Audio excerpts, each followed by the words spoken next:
Hola mis queridos amigos, nuevamente con ustedes, su doctor Maximiliano, su doctor Tigre, el que ronca en esta negra noche neoliberal latinoamericana, sudamericana,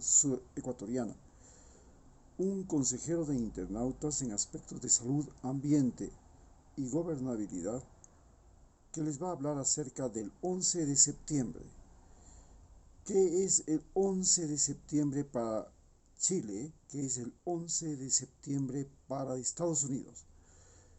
El 11 de septiembre para Chile y América Latina significó la primera vez en la historia de la humanidad en que un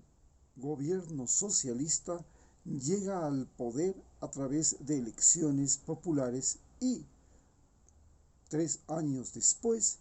es derrotado mediante un golpe de Estado infame que mató a miles de personas y que creó la Operación Cóndor. A través de ese proceso se instauró en América Latina el neoliberalismo. En tanto que en Estados Unidos el 11 de septiembre fue la primera vez que los norteamericanos se vieron como seres humanos vulnerables, porque ni siquiera un país, era un grupo de fanáticos, un grupo religioso, se atrevió a atacar las Torres Gemelas, el Pentágono, y esos dos ataques a puntos tan estratégicos de Estados Unidos, el uno en Nueva York y el otro en Washington, pusieron en alto relieve el hecho de que Estados Unidos no era un país invulnerable. Como reacción a eso, Estados Unidos creó una nueva política y un nuevo comportamiento social en el cual podía buscar en el mundo entero a personas que consideraba podían ser otra vez gente que se podía subir a un avión, podían utilizar ese avión para destruir torres, podían colocar bombas en las calles, podían asesinar a mansalva con un cuchillo. Estas gentes eran objetivo de búsqueda de tanto las agencias de seguridad estatal norteamericanas como de los gobiernos aliados que perseguían a los denominados terroristas. Esta lucha contra el terrorismo también cambió la relación de Estados Unidos con los gobiernos. Durante todo el siglo XX, Estados Unidos había inventado y desarrollado el sistema de elección presidencial mediante elecciones directas y secretas, en la que los medios de comunicación que ellos habían inventado, como por ejemplo la radio, la televisión, el internet, se convirtieron en los elementos claves de las victorias electorales, y los partidos políticos se convirtieron en simples agencias de campañas electorales. Las elecciones fueron manipuladas de tal forma que siempre estaba en duda si había o no había habido intervencionismo y si Estados Unidos no había hecho sus caprichos colocando presidentes que le convenían. Esto, en la época de Donald Trump, se hizo más evidente cuando en Bolivia intervinieron en unas elecciones para evitar a toda costa el triunfo de Evo Morales. Más tarde, en Ecuador, hicieron una trama política que duró 4 años, en la que Lenín Moreno, a más de que les entregó bases militares, el control del ejército y la policía, les permitió entrar en el juego político a candidatos que estaban directamente avalados por la embajada norteamericana y que, a pesar de que no ganaron en la primera ronda como Guillermo Lasso y que no debían estar en la segunda ronda de las elecciones, lograron ingresar, pero antes se tramó toda una estafa judicial y una estafa electoral mediante juicios contra Rafael Correa y los candidatos que él tenía, a fin de que no pudieran participar en las elecciones. En Brasil se logró colocar a Bolsonaro, un militar que, a pesar de que Brasil había sufrido el impacto de la dictadura militar y había un odio sentido en el pueblo contra esa forma de gobierno, un militar que se sentía que debía retornar al poder como forma de dictadura militar camuflada, Bolsonaro, y así se presentaron muchas injerencias en las elecciones. Vale señalar que fracasaron esas injerencias en las elecciones en Perú, tuvieron éxito en las elecciones de Colombia, lograron que Uribe retornara a ser el individuo más influyente de Colombia. Y vale señalar que Uribe fue el candidato que George Bush puso en Colombia para iniciar la denominada guerra al narcotráfico, que le denominó guerra al narcoterrorismo, guerra en la cual estamos involucrados nosotros.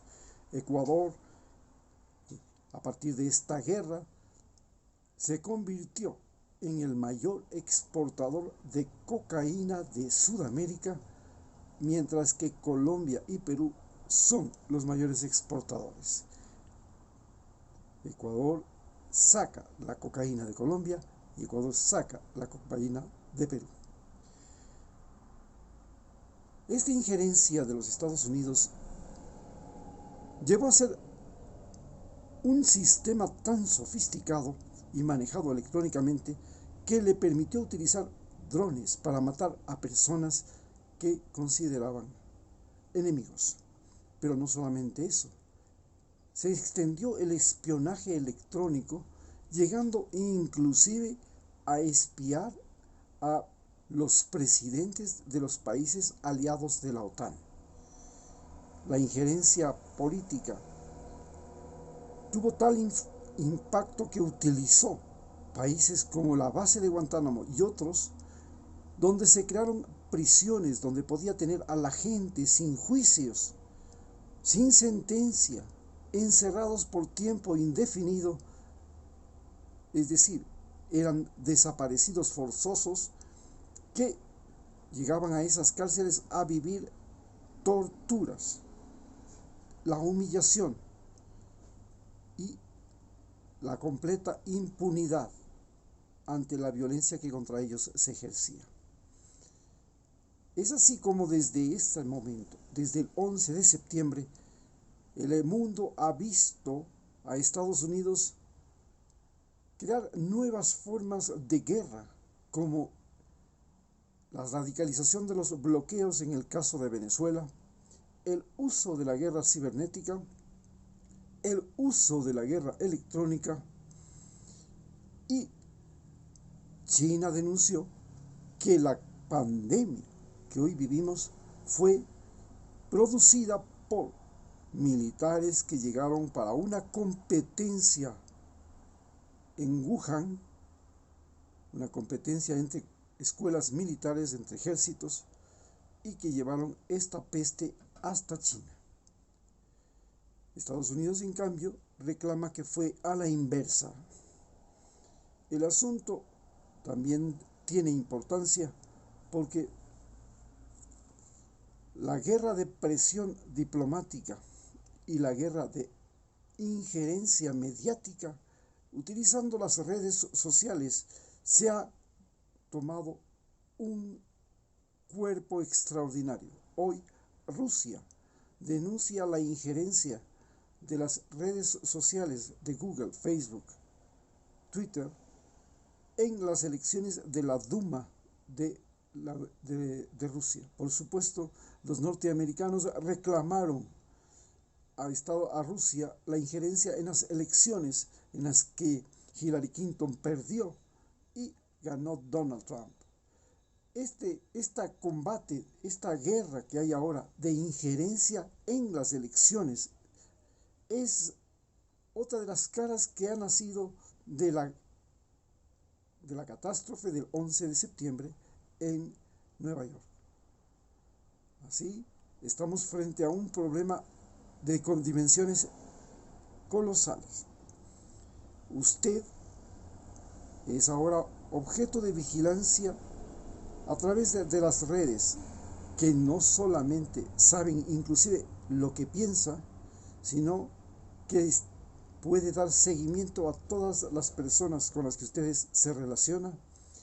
puede saber exactamente dónde se encuentra en todo minuto a través de su teléfono celular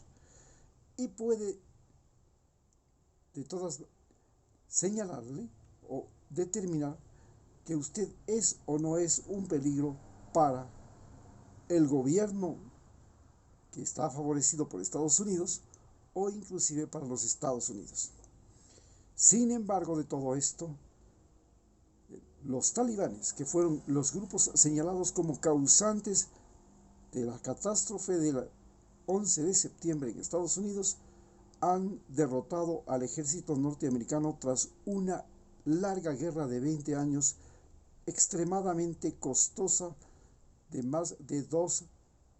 trillones, serían billones como llaman ellos, trillones como llamamos nosotros, de dólares. La guerra más costosa y larga de la historia norteamericana la han perdido y esto nos muestra que Estados Unidos está en un momento crítico en el que no solamente se enfrenta a una pandemia, a una crisis económica, sino que además su ejército se muestra vulnerable. Ante esta situación siempre hay que recordar que Estados Unidos ha tenido una capacidad de resiliencia extraordinaria.